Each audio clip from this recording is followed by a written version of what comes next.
Nou, ek het die reeks gedoen oor die leen van die Israel Visie Teologie. Ek dink dit was so 22 uitgawes gewees. Ek dink as u tyd het, moet u tog maar na dit gaan luister. Daar het ek meeste van hulle skrywers aangevat, een. En weet jy wat? Daar miljoene mense na daai reeks gekyk. En nie een het my gekontak of my te sê, prof, jy's verkeerd hier of jy's verkeerd dra. Ons glo nie dit nie, ons glo dit. Doodstil. Meeste van die genoemde Israel Visie groepe toon sterk ooreenkomste met kerke soos die 7de dag Adventiste kerk, wie aan die Sabbat verknog is. Israel Visie mense hou die Sabbat. Die Hebrew Roots Movement van ene prof Wimpie Liebenberg, wie weer aan die besnydenis van die vlees verknog is, die Pesach en verskillende van die Joodse feeste. Israel Visie doen presies dieselfde. Ook die Jehovah's getuies wie aan die uitverkiesingsleer glo. En dit is presies wat Japie van Zyl en sy groep glo. Vir meer volledige inligting, verwysing na hierdie spesifieke onderwerpe, sê ek weer, gaan kyk na die leens van die Israel Visie Teologie op YouTube. Jy sal dit daarso kry, soos wat jy hier baie kant nou, hierdie kant bo. Gaan net na my webtuis toe en jy gaan al die inligting daar kry. Ek, Prof Hannes, het probeer om met ene Japie van Zyl kontak te maak, om persoonlik hierdie gesprek oor die boek Henog en sy leens te bespreek. Maar die naaste wat ons kry was om by 'n video uit te kom waar hy verduidelik, Japie van Zyl, dat hy nie te vinde is vir gesprekke nie. Want hy is te besig. Hy sê hy is te besig. En hy het sy eie geloofsoortuigings. En dis natuurlik jou reg om te glo wat jy wil, en hy glo wat hy wil. Maar weet jy wat? Dis nie waaroor dit gaan nie. Dit gaan oor die geld. Daar's mense wat duisende rande stort in Japie van Zyl se bediening, en dis waaroor dit gaan. Hy het nou die dag, op een van sy video's nou die dag, het hy so afgegaan oor die mense wat hom nie ondersteun nie. Dis 'n vereiste. Soos jy gewoond is tiendes betaal in 'n kerk, so betaal jy aan jou gedeelte aan hom, dat hy kan kursusse aanbied en doopdienste en wat ook al. Die boek Henog, waarheid of leens. Hierdie is die laaste gedeelte van die inleidings of fondasiebou sessie, wanneer ons hier teen die einde by die soliede teologie gaan uitkom. Die boek Henog, waarheid of leens.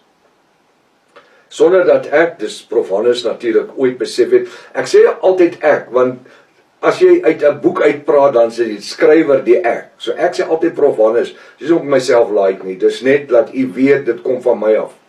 Sonder dat ek, dis Prof Hannes, dit ooit besef het, ons reeds maande gelede, die boek Henog op YouTube bestudeer, seker omtrent so halwe jaar gelede, 6-8 maande terug, dat dit in werklikheid 'n ongeoorloofde boek is. Nadat ons hom deurgestap het, ek het die hele boek Henog gevat, en sy hom gescan, en hom op my rekenaar gesit, en begin lees.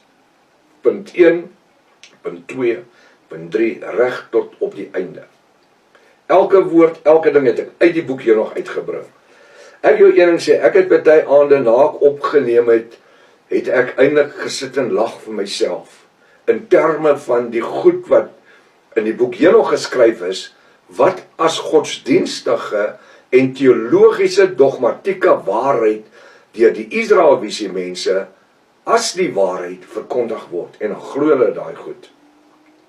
Ons het reeds maande gelede die hele boek Henog op YouTube bestudeer, hy's daar, jy kan gaan kyk na dit. Die boek Henog, waarheid of leens, gaan kyk na hom. En tot die slotsom gekom dat dit in werklikheid 'n ongeoorloofde boek is om onbewyste stellinge en onbybelse leens in te verkondig. 99% van die goed wat in die boek Henog staan nie in die Bybel nie. Dit is hierdie onbybelse leens wat as waarheid deur Japie van Zyl, die boerseun van Migdol, dis hoe hy bereid staan of bekend staan, verkondig word, terwyl dit onbybelse waarhede is. Jy kan nie vir my vertel, hy weet dit nie. Hy weet nie hierdie dinge nie. Net iets anderster, die Israel Visie ouens is geweldig teen titels. Kyk, hulle haat dat ek sê ek is professor Hannes Redlinghuis. Ek het nie 'n probleem wie dit nie daarvan hou nie. Dat ek 'n PhD of 'n doktorale graad het en 'n meestersgraad nie en bakkaleurs, honneurs en 'n 4 jaar teologiese diploma en so kan ek aangaan. Ek kan nie help as hulle nie van die titels hou nie. Nee, maar hulle gebruik die skrif wat sê, mag nie een hoër ag as die ander nie. Regtig, maar het Jafashua nie gewone vissermanne gevat en vir hulle gesê, hulle is disippels nie. Disipel word geken as 'n navolger. Hulle was ook Jafiste genoem. Want die woord Jafis is gekoppel aan Jafashua, wat beteken navolgers van Jafashua. So as ek sê ek is 'n Jafis, en as iemand anders in die gehoor wat weet wat Jafis beteken, dan sê hy dadelik sê, prof, ek is ook 'n Jafis. So dis 'n titel. En dan het hy daai Jafiste na 3 jaar se opleiding, doen Jafashua snaakse ding. Hy noem daai Jafiste, of daardie volgelinge van hom, noem hy nadat hy hulle opgelei het, noem hy hulle apostels. Apostels, ja, dis 'n hoë titel. Hulle is apostels. En daarom kry jy die 5voudige bediening van apostel, profeet, herder, evangelis, leraar. Dan kan jy nie in een van daai 5 ampte glo nie. Apostel, profeet, herder, evangelis, leraar nie. Maar Jafashua het hulle apostels genoem. En weet jy wat, hy het eers gesterf en toe opgestaan. En voor hy opvaar in die hemel, dan noem hy hulle apostels. Nou daar's 'n sekere vereiste vir 'n ou om 'n apostel te wees. Hy moes Jafashua gesien het. So maklik soos dit.